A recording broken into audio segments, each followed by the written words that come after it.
Okay, we're back today.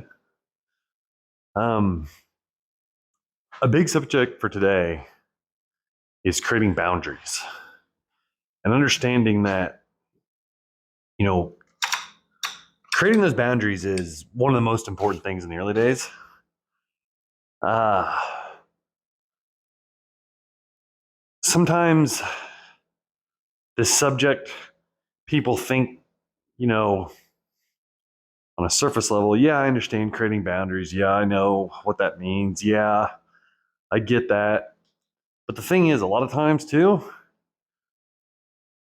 is that since we have that assumption that we know what boundaries is or what it means or what that looks like, or maybe it just seems obvious. Maybe that's the way it's better said, like, oh yeah, of course we gotta have boundaries, duh.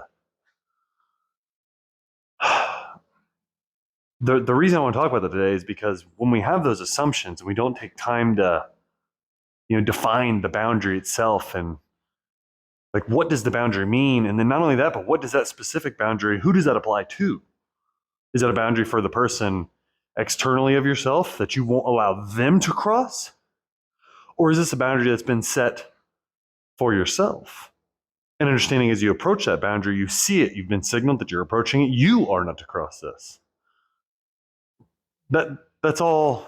Those are things that need to be defined and need to be understood, and not only just said out in general, but they need to be known why they're present as well. Not just, oh, they are present, but why are these boundaries present? Why is this boundary important for yourself or that other person? Or whether that's a boundary on time, or whether it's a boundary on emotions, or physical boundaries. I don't know. I don't know what that is. Verbal boundaries, whatever. But that all needs defined. So again, it is important to get extremely clear on this, and that's why I want to talk about this today, because in full transparency, these boundaries, you don't ever stop running into them. It's just once you've put that boundary up, it's like each time you approach it and you're starting to push up against it, or maybe you've tried to step over it, each time you can stop yourself, or each time you've crossed that boundary, what's interesting is whether or not you've stopped just before it, you've tried stepping over it, or you are all the way on the other side of it, each time you need to figure out a way to build that boundary bigger and thicker and taller. And even after years of being divorced and having to, create these boundaries and move them in and outwardly, and then also beef them up to make sure that myself or the other person can't cross that boundary, has been something I've had to do over and over and over. And in full transparency, I have to do it continuously, even to this day, because the landscape that you're dealing with, like for me, on my side, is I'm divorced from my ex-wife, yes, but one of the disadvantages that I have is that I have to 100% deal with her. We have 3 kids together. There is not a situation where I get to act as if she doesn't exist. That's not in my options list. I'm very clear with myself that that's just not an option that I'm willing to do. I'm not willing to take that option. So, for me, I have to figure out how to constantly and consistently interact with her in a healthy manner. Not only for myself, not only for her, but also for my children. They need to see that we can still co-parent. They need to see that they are still number one in my mind. Their outcome is still our number one focus, even if I don't believe that at times. And not that that's not the overall focus, and that's not the overall goal that I think that she has, because I do think that's her overall goal. It's just maybe a decision in a certain moment. Oh man, through my perception, not hers, through my perception, may seem that there's other things at play. There's other reasons she might be making a decision. But again, that's my perception. That's not the reality. Anyways, so let me just start with what it is and why this subject came up. It's the boundaries of, for me specifically, it was a boundary of a text message that led to a call. That process itself is not the problem. I am very much a person that would rather just have a phone call, unless it's just a quick one question that requires a yes or no style answer. Not something that's gonna, evolve into all these different layers and all these different forks that turn into all kinds of questions that turns the whole story. I don't want to text that. I'd rather just have a phone call. But if it's just a, hey, did you shut the garage door? Yes. We're good. Done. Those are the kinds of questions I want to deal with on a text message. But if it's like something that's a little bit deeper, just get a phone call in. A quick 5-minute phone call can be handled. Stay on task. But it can be handled so quickly compared to what could be a misunderstanding in a text and just all kinds of complication. That's not really the point of this. But anyways. So if my ex decides to ask me a question about our children specifically, or any of our agreements of how we handle bills or child support or any of that stuff, if that's what the text message is about and it starts to get a little gray on how an answer could be interpreted, or if there's multiple questions starting to pile up, one of us will just call, and that's how we would just rather handle it anyways. So that's how this situation went. Now here's the thing. Here's the boundaries that you got to set. Or that's actually, you know what? Here's the reason for that video, or for this video, I'm sorry, for the subject. It's because even though I'm multiple years past my divorce now, and there's no temptation of any sort on a physical standpoint, on a deep emotional standpoint. Like none of that's a thing anymore. That's done past. But it's only because I've set these boundaries, and I've adhered to them again over and over and over and over. I've pushed up against them many times, found myself getting lost in those types of things, and seeing how strong my thoughts are or that other person's thoughts are early in the divorce, which did not help anything at all. But today specifically, it turned into a conversation on a phone call, and we were just talking about, hey, money's got to be moved here because, one kid's getting braces. Another one just broke his arm a couple months ago. Actually, about 6 months ago now. Geez, Lord, time flies. But we all know how medical bills go. They got to charge your insurance like 6,000 times. Your insurance has to say no 100 times. You have to fight it and blah, blah, blah, until they finally cover part of it, and then ultimately you end up paying your bill, which takes months and months and months before you get an actual bill that's been through your insurance appropriately, and the stupid hospital's done threatened taking you to claims court and all kinds of crap, or sending you to collections, all that garbage over and over. The same thing that happens consistently. It's annoying, but that's the process, seems like anymore. So we finally got those bills. So we had to talk about, okay, the orthodontist bill for the older son. Okay, well, hey, that's going to cost, literally thousands of dollars. Okay, how do we do that? Well, we can pay it all up front. Then we don't have to pay for any more visits, everything leading up to it, and the procedure of getting braces. We can save some money up front if we pay it all up front.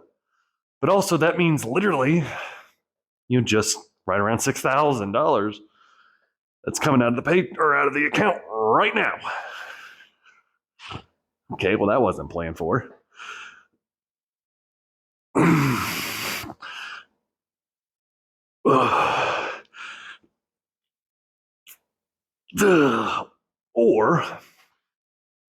Or we have the option to not pay it right now and take them to the visits that we need to up until the point of getting braces and pay for each one as we move through it. And the estimated costs of that, which is just estimated, but are close to $8,000. So we're talking about saving $2,000 when it's all said and done. To me, it's worth it. To her, it was worth it.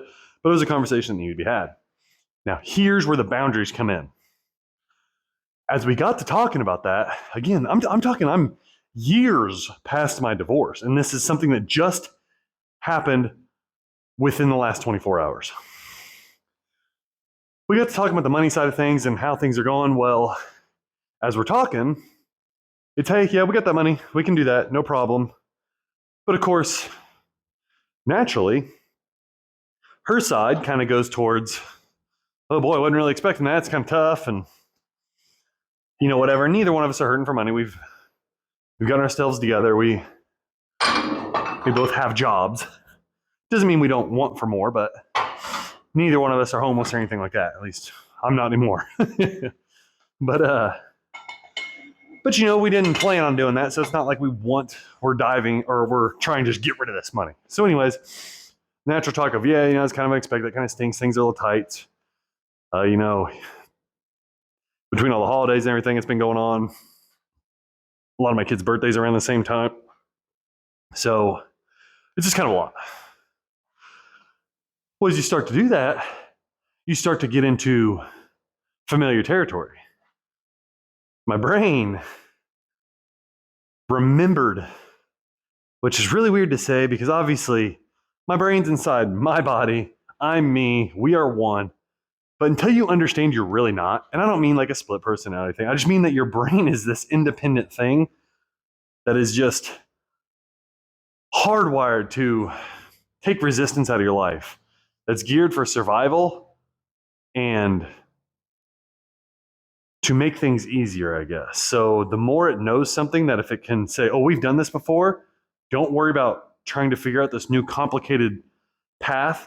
I know how to do it over here because we've done it a million times. I'll just pull from this old information, pluck it in right here, and we'll just go right in it. The problem is all that old bullshit is what led you to here.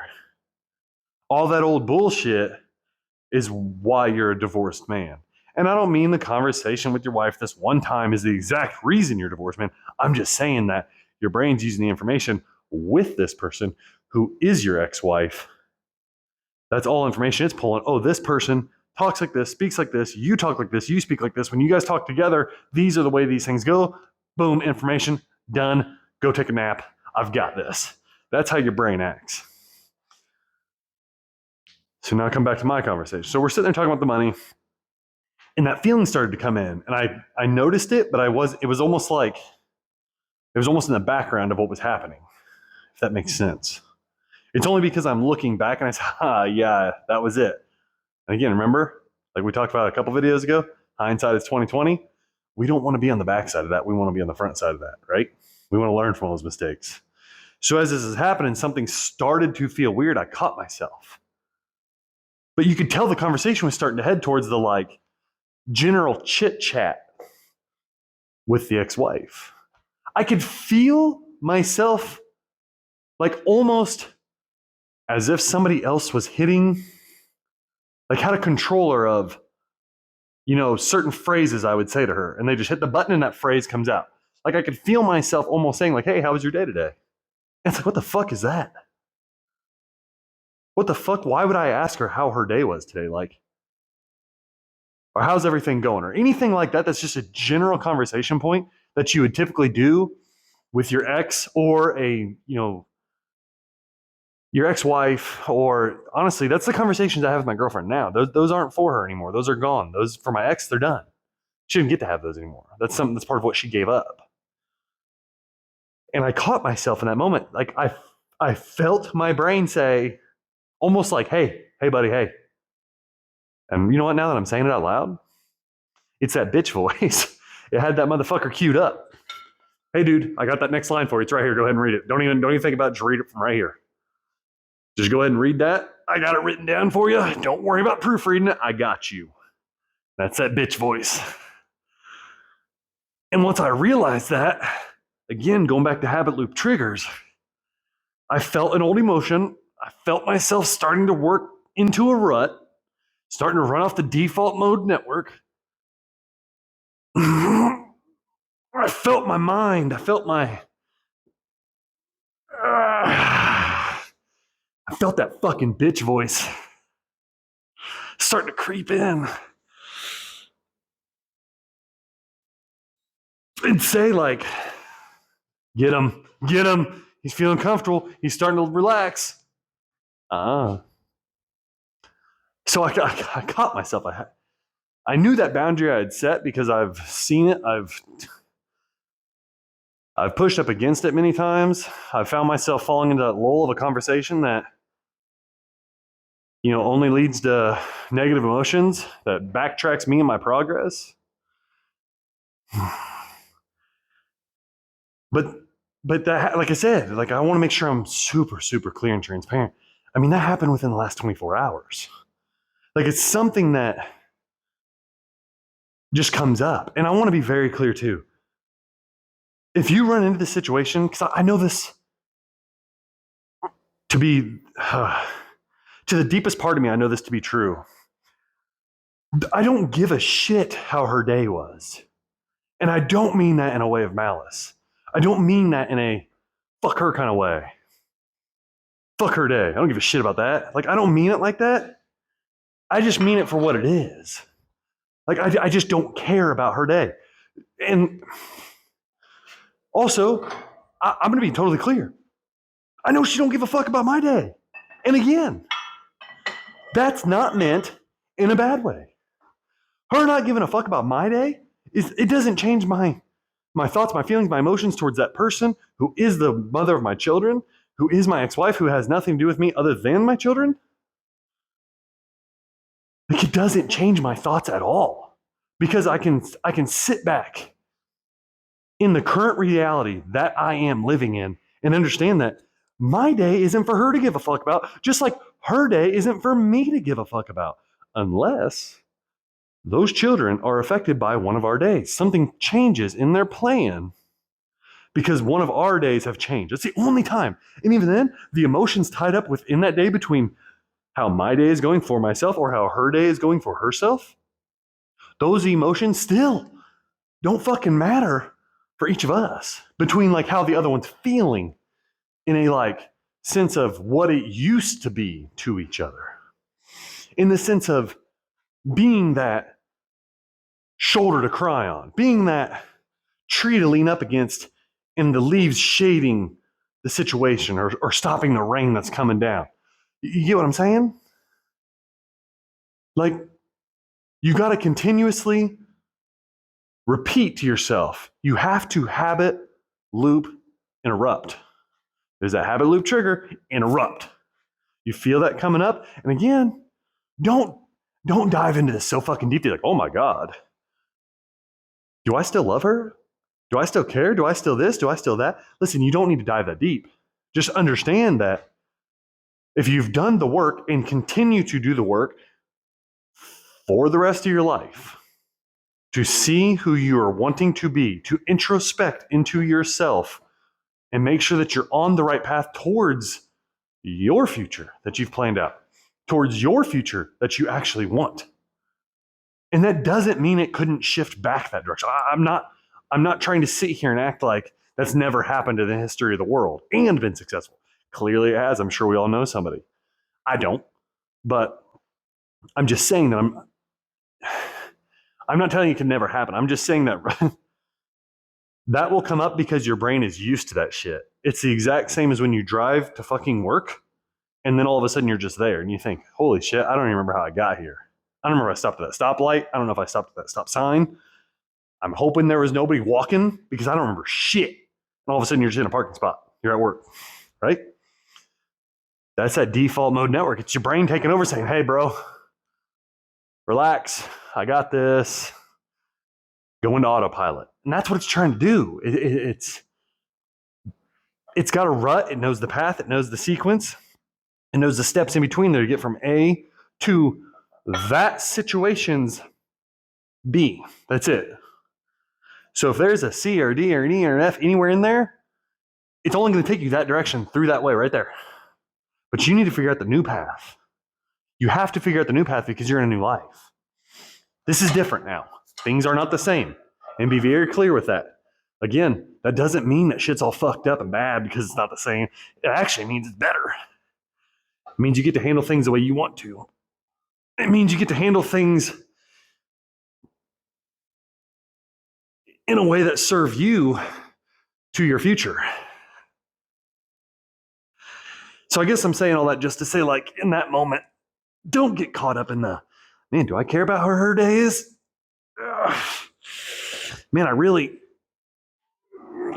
I feel like I wanted to know. I wanted to ask that. Fuck that. No, you didn't.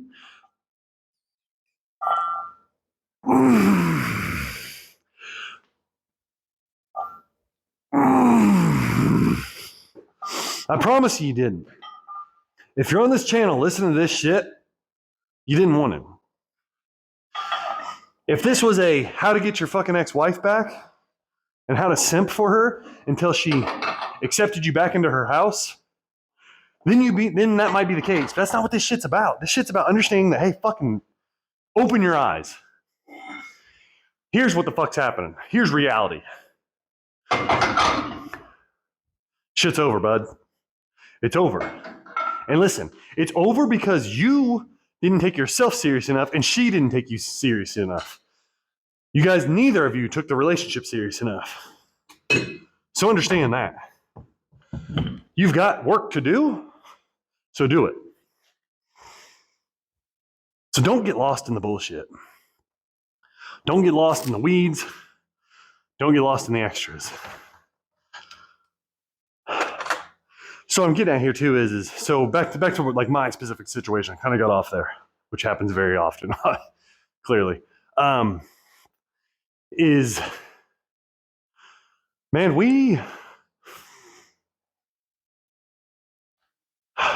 so when that happened for me, darn it, I remember where I was coming from. We were in the conversation. I could feel it starting to creep up. I could feel the old me, the old rhetoric. I could tell that my mind was telling me, oh, we know how to handle this conversation. Ask her how her day went now. Because that's what you're supposed to do. And that's what you're supposed to ask as a spouse.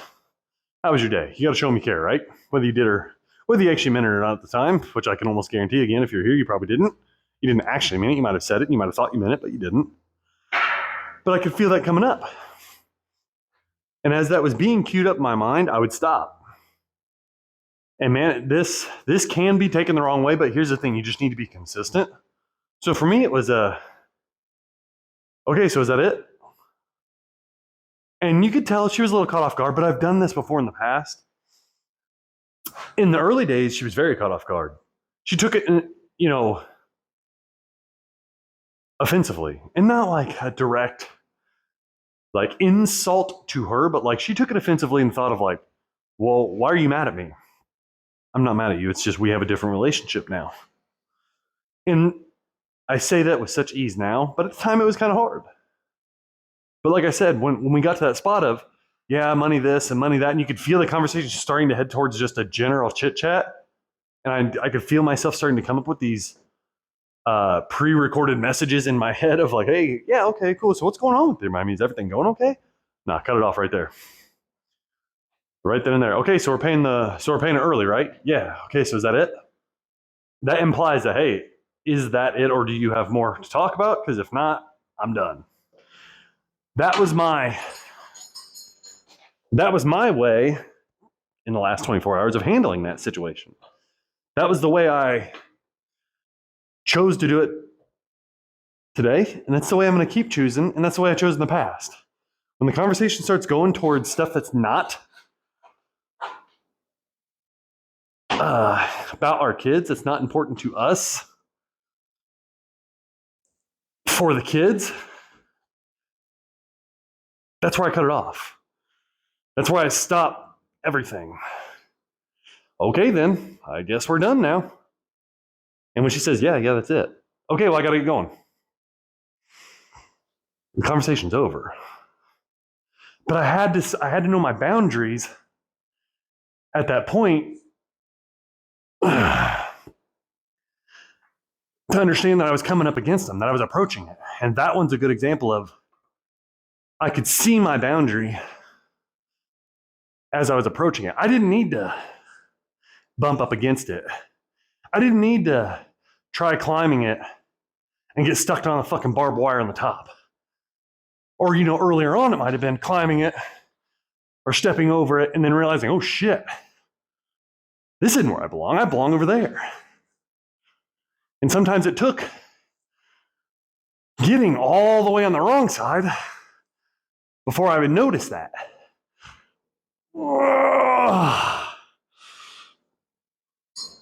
Damn. Sometimes that was the problem that I ran into. And I guess sometimes it's things you got to run into, but if somebody could have helped me see that, if somebody could have helped me understand that in those early days, I think I could have been much better off. And that's my hope for today, because when that moment came up, I want you to know that even though it's not all the time, and now, if I'm being totally honest, again, many years past divorce, 3 years post-divorce, going on 4, like the shit doesn't come up often at all. Maybe once a year, maybe twice a year at this point. But just knowing that it comes up is fucking wild. Talking with as many men as I have, talking with men that have been divorced way longer than me, my dad included, and hearing them mirror that same thought of, yeah, bud, it's weird. Those thoughts don't ever go away. They're not consistent, but they never go away. They'll creep up randomly on you. And if you're not on your A game, they'll catch you off guard. So just in these early days of divorce, that is one lesson that I wish I knew. That is a lesson that I wish somebody would have told me about, that somebody had prepared me for, because I do feel like there were some times that I could have been better off had I not, had the chit-chat conversation or got caught up emotionally in a moment. Or even for that matter, you know what? Let's be totally real here and totally transparent. In the early days, not gotten in a spot where you're looking at old text messages or old pictures or getting caught up in old moments and realizing that's just your mind. That's just your brain. It's just a bunch of fucking chemicals, man. You're a meaning-making machine. That's all that's happening here. It's trying to tell you that, hey, listen, shit was easier back then. This here, we don't know what's happening here, but we know what was going on there. Even though shit was fucked up, we know what was going on there. Let's retreat. Like, just knowing that, and knowing that these thoughts and these confusions are fucking normal. Like, and I don't mean like, hey, most guys have it. I mean like fucking everybody. All of them. Everybody has this bullshit. Dude, you could talk to the guy that's been married, happily married too. And I mean like the best fucking relationship of your life you've ever seen. I guarantee you there's been moments, not big ones, not daily, but there's been little teensy tiny moments along the way, him and her, that some fucking thing came up with an ex relationship. And they chemically had a reaction like, oh, man, I wonder if he, and you gotta fucking wipe that shit the fuck out and realize that, oh, god damn. Man, that brain's fucking tricky. Man, it's trying to fuck with me. That's amazing how that son of a bitch knows how to fuck with me. And just getting there and understand that. They had boundaries set up. They knew how to handle themselves in those moments.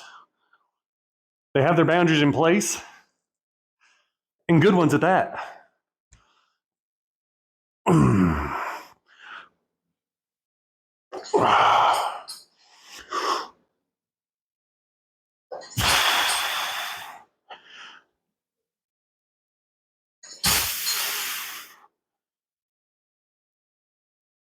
So I'm just telling you, be ready for those things because they're going to happen. They've probably already happened, but don't get thrown off. Don't get so caught up in it that you let it throw you off your game, that you let it take you out of your path. So all it's trying to do is fuck up that picture. All it's trying to do is fit that painting into that old frame. But remember, you've created that future framework.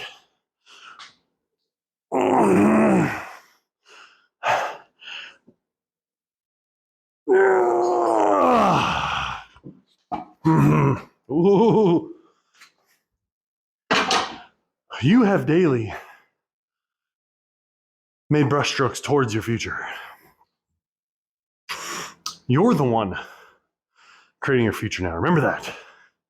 It's not your past. It's you. It's your current life. Building for your future life.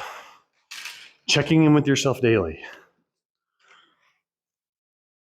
Understanding that you have boundaries.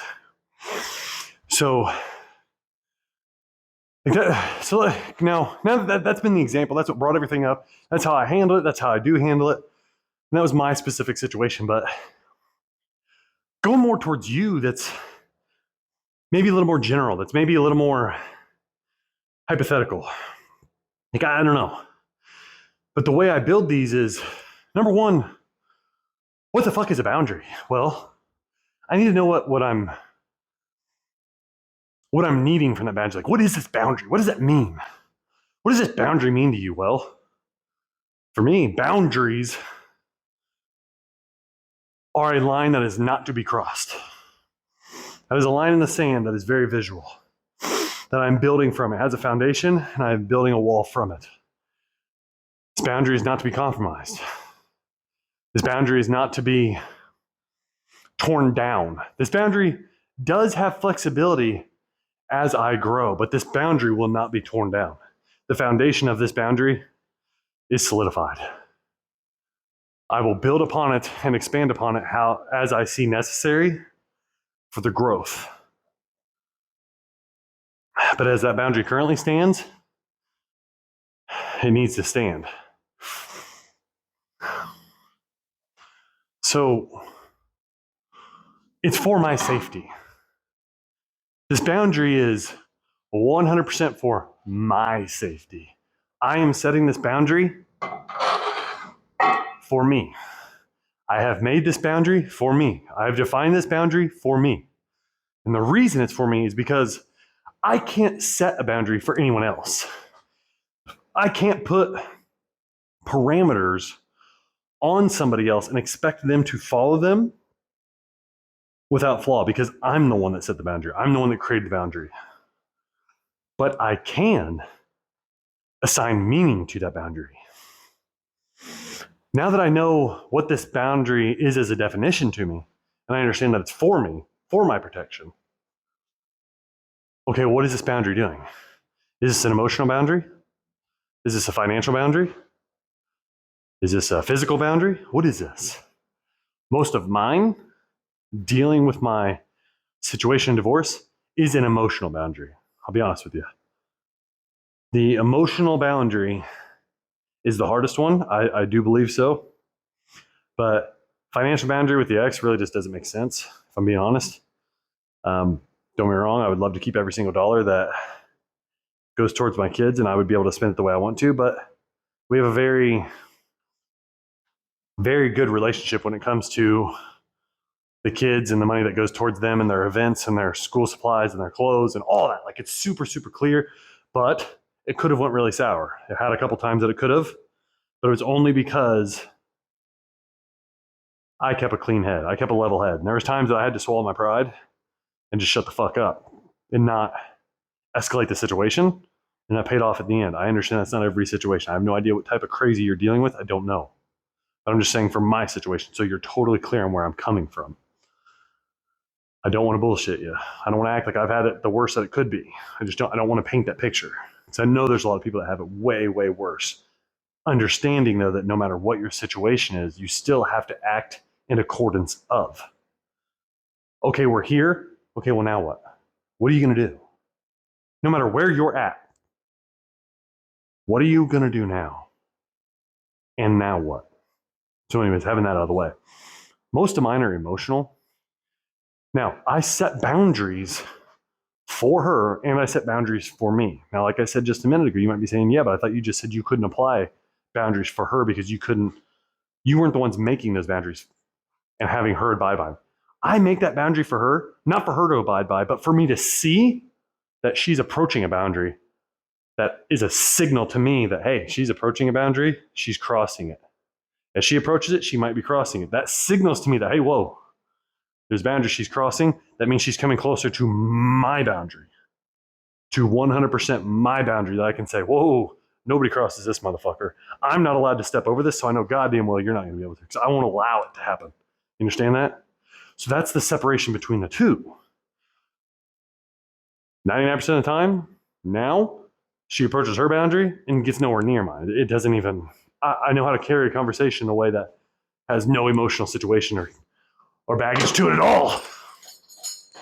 So I get how to manage my emotions and manage a conversation that, doesn't lead to emotional imbalances. But that's what I mean by her boundaries. So as I set one, which is she starts to talk about, let's just say, the mundane stuff, the everyday stuff, her family situations, like her family that, is not our kids. Don't get me wrong. It's not that I don't care about any of them, and I don't wish any of them ill, but I also don't sit around wasting emotional energy on them. You get what I mean? Now, having said that, when it comes to her parents specifically, those are my children's grandparents. There's obviously a layer there that I've got to deal with, and I understand that. And I got to be real and understand that they have emotions towards those people differently from mine. But when she's talking about just in general, things that don't matter, or things of days of the old, of when we were together, in frame of what a significant other might help them through. Oh, fuck. I gotta shut it off.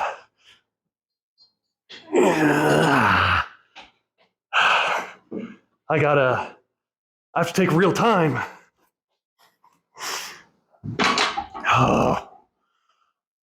And recognize that boundary is being approached. And recognize that we're getting close. I need to make sure that that's not allowed. We won't be doing that. So that's what I do. I handle the conversation accordingly, according to the situation that I'm in. In that situation is, we're just co-parenting. We're not a thing anymore. We're nothing together conjoined. You are a mother, I'm a father to these children. We are to take care of them. But that's it. There is no emotional baggage. There is no emotional tie. And those are my boundaries. That's a boundary, again, that's a boundary I set for her. And there's a boundary I set for me. Technically, the boundary for her, or anybody else for that matter, is a signaling boundary.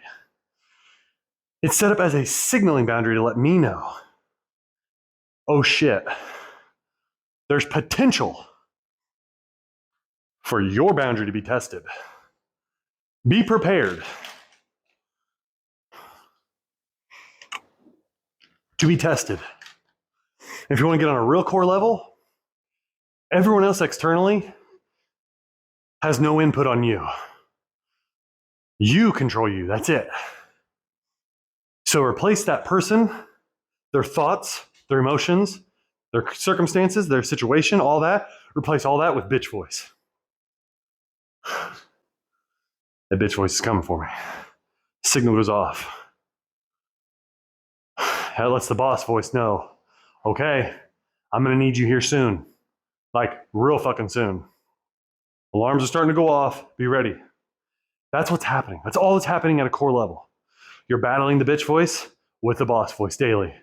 Remember what we talked about? If we can team up enough decisions throughout the day to win that day and then do it again tomorrow and try to win tomorrow, we're just trying to stack those wins up enough to get to the next day and the next day and the next day. Fully understanding there will be a time that we will falter. We will have a serious accountability check with ourselves on why did we falter? What happened? Why were you weak? Get clear with yourself. Get real. Why did you let that bitch voice handle you? Why did it win today? And say, okay, you're starting over now. You just went 2 weeks without a loss. You just went 2 weeks without fucking up, without getting tied up in your ex emotionally, without buying the bullshit, without missing a workout, without missing a diet, without all of that. You gotta start over, man. Listen, 2 weeks seems so far out originally, but now that you've done it, 2 weeks is nothing. Think how good you're gonna feel when 3 weeks hits, when a month hits. But each time understanding, again, it's a game. You're gamifying it. How many times can you stack these days up and win? Because you're setting these boundaries in place. Because now the next time that these boundaries come up, you've beat them in the past. You've done it. And you can do it again. Oh, shit. Get those boundaries in place. Make them clear. Don't compromise them either.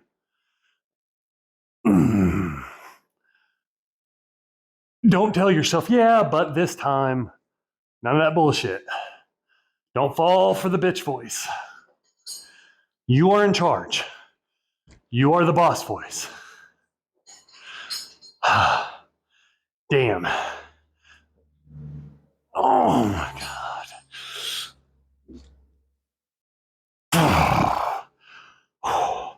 Past videos. I've talked about ugly fucking face, but dude. Understand.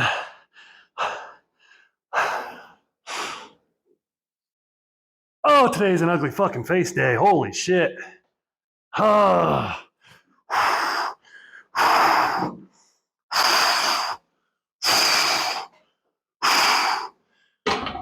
fuck. All right. Now that we got that conversation out of the way, now that we've got incredibly clear on setting boundaries and what it means to you, that's just another step in your days. Take time, write them down. Be clear on them. It does mean something to write them down. It does mean something to verbalize them. I'm gonna tell you something. It doesn't mean you gotta wake up and chant these fucking boundaries as if it's a war cry. You don't have to do that shit. I know a lot of people do that.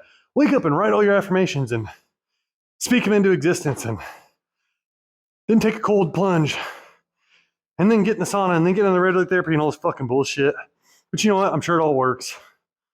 God damn. How many of y'all got time to fucking do that shit? I know I don't. Not every day, goddamn. It's too busy doing that. All I'd have is some red fucking skin and some hard ass nipples from that cold bath. Be wearing fucking band-aids over these bitches, all chafed up. Instead, I just come in here, this cold ass fucking garage, freeze my balls off until I sweat my balls off. You know what I'm saying? Just get done, do the work. Anyways, that's off subject. But getting into this fitness side of things, so you see here we are doing some different shit. Clearly we're doing some different exercises that I haven't done. Obviously the channel is still somewhat new, so there's going to be times of new exercises. But where we started though today was front delts. Started right here. Front delts I'm starting to add in again. And trying to get through this, or not get through this, but I mean, trying to have them as part of the mix. So that's something I want to make sure I'm continuously doing. And as body parts maybe start to lag, things are starting to grow, I want to make sure I,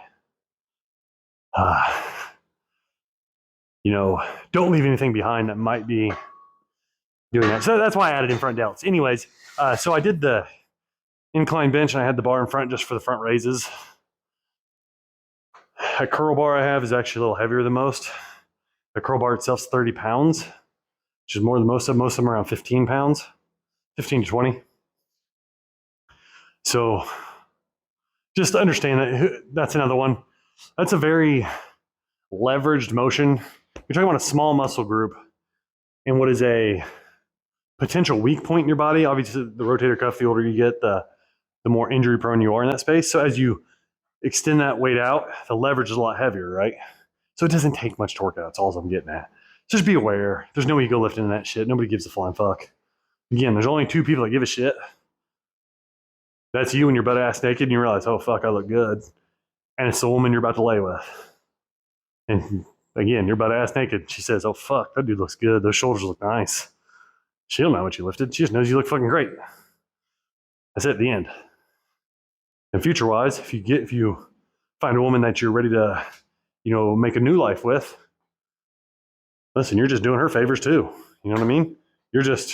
She sees that shit every single time. And she doesn't want to see the flabby motherfucker either. So get that right. You know what I mean? You showed her what the package is in the beginning. Now listen, that's baseline, okay? It's baseline. The effort it took to get that body is the effort you will continue to put in. Now, having said that, we all understand we all get older. We all understand we have limitations. We all understand all that.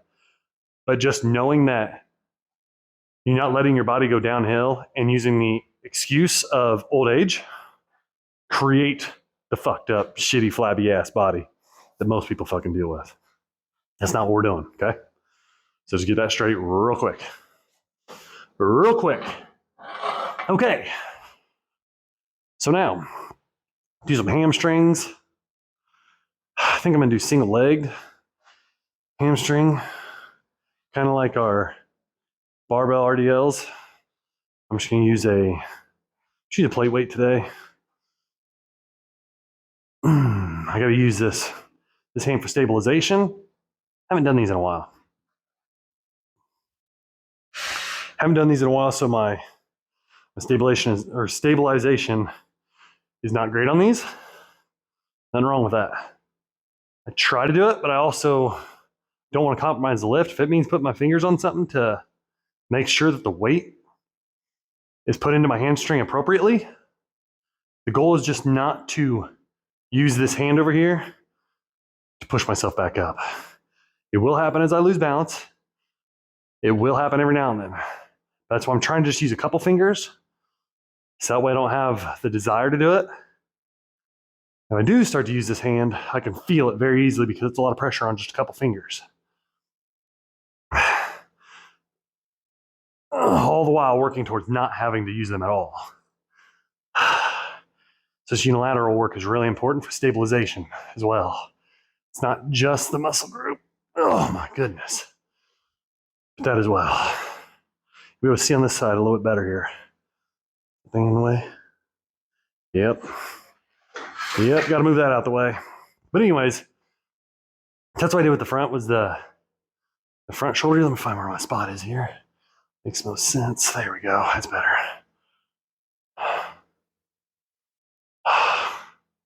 But then after that, my quad movement for the day, which is obviously a little bit glute activated, but I don't want to add that in as just a quad and a glute, to be honest. So I didn't mark that on the count or on the chart as such. I just kept it as just a quad workout. So I'm using it a little more quad focused. But was that, oh my God.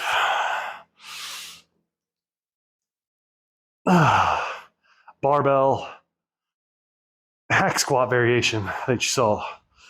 Shoving the bar up into the corner and creating a hack squat situation at home. Let me show you that again real quick. So obviously all I did for here at home, because I don't have one of the landmine plates, all I did was take this, I literally shoved the bar in the corner of the room or the garage, put a towel, get this out of the way. I put a towel right there in the corner so I wasn't just beating up the concrete block. But that was it. This is a regular barbell. Put a block under there just to keep it up off the ground so I could get the weights off the ground, or slide them off and on a little easier without having to fight the ground itself. But that was it. Obviously, if you watch back on the video now, take a minute to watch it because I struggled in some spots. I haven't done that exercise in a really long time, to be real with you, in like a really long time. So I was kind of guessing on, that was over here. I was kind of guessing on what weight I could and couldn't do based on what I've done in the past. And I wasn't, in all reality, I wasn't super confident on what I could and couldn't do. So I just went with the weight that I thought I could do. I was okay, but you saw me kind of stumbling a little bit. When I picked it up, I picked up at the right form straight in front of me, but it's that pivot around. That's the hard part. That's where you don't want to overload this thing because obviously your legs can handle a lot more once it's on your shoulder and it's there. But it's that awkward turnaround. That's the problem. So make sure you're doing the weight appropriate, and same with when you come out of it. If you watch back, there was one time that I came out of the hole, stood straight up, and started to take it off my shoulder, which was really dumb. I didn't let myself regain my composure, get my breath right, and let the blood return to the certain parts of my body without a head rush. I started that real quick, and I could feel that head rush starting to happen, and I got a little stumbling, you know what I mean? You saw me take that little stumble sidestep. You don't want to be that person that does that too quick and overdoes the weight, and before you know it, you're half-ass passed out and you're falling down, whether it be in the middle of the gym, which actually, if I'm being honest, the middle of the gym, even though it's probably more embarrassing, is probably the better place because let's be real. Oh my God. If that happens here, when nobody's around, well, who the fuck's gonna find me? It's not until I wake up, hopefully, that I realize what happened and that I can pick myself up off the floor, hopefully. There's a lot of accidents that can happen, so just be cognizant of what you're doing.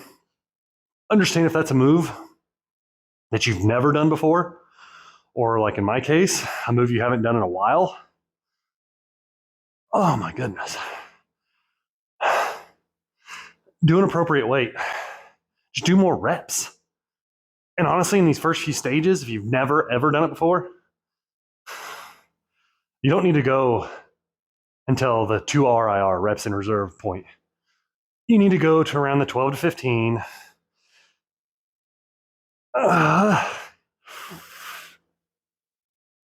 And get used to the movement. Get used to the motion. Start to feel it out. Start to get used to it. Be familiar with the motion, the movement, the weight transfer, all that. And slowly step up. Okay? And again, if you're at the gym, honestly, there should be a fucking hack squat machine. Let's just be real. There should be a hack squat machine. And if it's not a free weighted hack squat machine, I'm sure there's a leg press of some sort, or there's an actual machine, that's cable situation that simulates a hack squat. So let's just be real. Unless you're at home, you really probably don't need to do that. But if you are at home and you do want to do that because you want to get out of just the squats and you want to get into a hack squat type deal, change the motion up, well, you can. That's how you do that.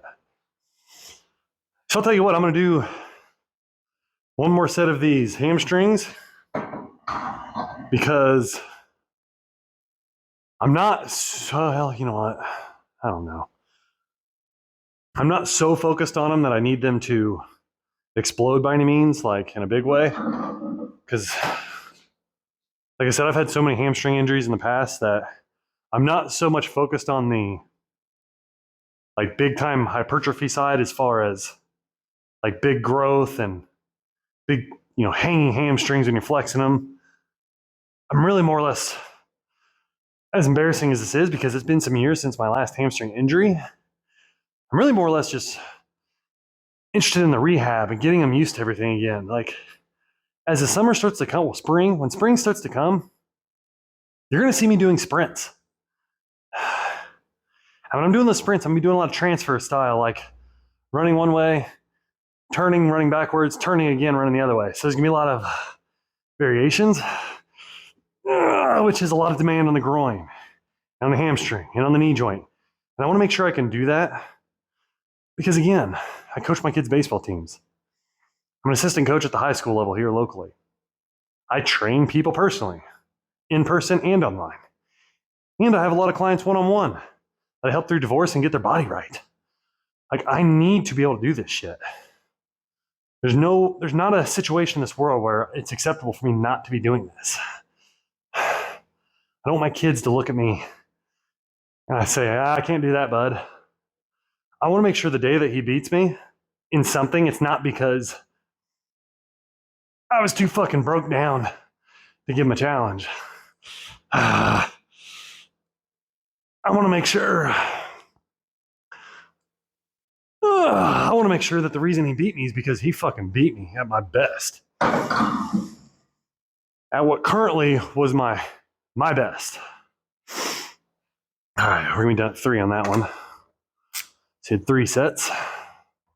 All right, we're going to finish this off with some abs. Because again, abs is a primary movement. I want to make sure my abs are always staying in shape. I want to make sure they always stay prominent. Abs are a mixture of mostly diet. They're also a mixture of actually working them out. Because you will have visible abs. If you just diet right, you will. You absolutely will. But the one thing you need to understand, though, is that the way when you see people just walking around with abs that are just popped out and you just see them, it's because they've done the work to make them muscular. They actually stand out above the actual layer of skin and tissue. They're big enough and the cuts are deep enough. Like you gotta understand that the cuts don't get deeper, the muscles get bigger and larger and start to create the definition, to create the depth. They don't go in, they go out. And again, the reason I'm doing these elevated leg ones is I'm trying to take the hip flexors out. I feel like my last 2 ab exercises that I did in the past 2 cycles, with the rope pull down, or well, the kneeling rope crunches, and definitely the hanging leg raises. I feel like my hip flexors right here were doing more of the work than my actual abs were pulling my legs up, especially by the end of it. I could tell as my abs were getting more fatigued, they were starting to engage a little more. Now again,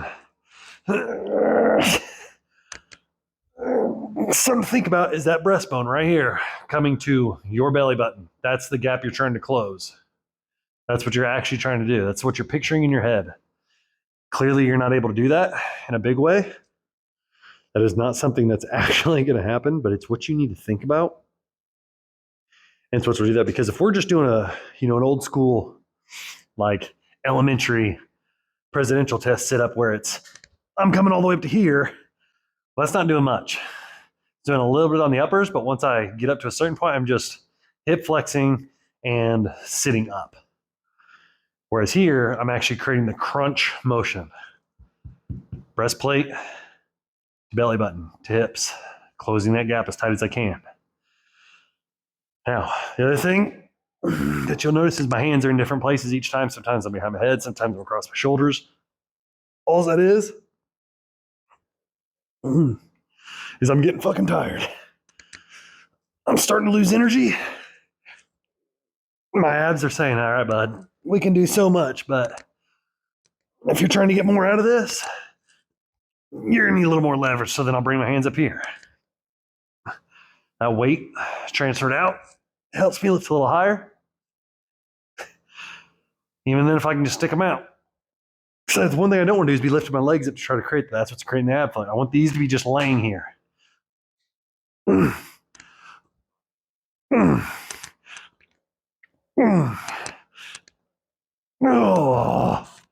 So you see what I mean? It's creating a little bit more momentum, not momentum, sorry. A little more leverage to do that. I don't want momentum, but that leverage change to help me. It's almost like a built-in spotter. That's all we're doing here. I'm only gonna do 3 sets of this today. What is it, Wednesday? I'm supposed to get 16 in. Oh, you know what? Maybe I'll do 4. I'll do 4, and that's where we're gonna end this. Ugh. Oh my goodness. Oh. Oh.